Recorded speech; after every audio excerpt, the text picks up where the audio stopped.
amen. Zipo zawadi nyingi twapokea kila leo, lakini Mungu ametupatia upendeleo. Utajiri na mali nyingi tulio nao ni pumzi ya uhai tunayoivuta leo. Uzima, afya njema ni za watu tuliobarikiwa, hivyo ni vyema kuitunza ili kufanikiwa. Wengi watamani kuiona kesho njema, ila ni wachache ambao watasimama tena. Mungu wangu, mimi nani nisikushukuru? Pumzi ulionipa hata silipi ushuru.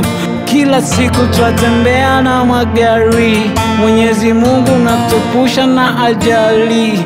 Mshukuru Mungu hata kwa tonge la ugali.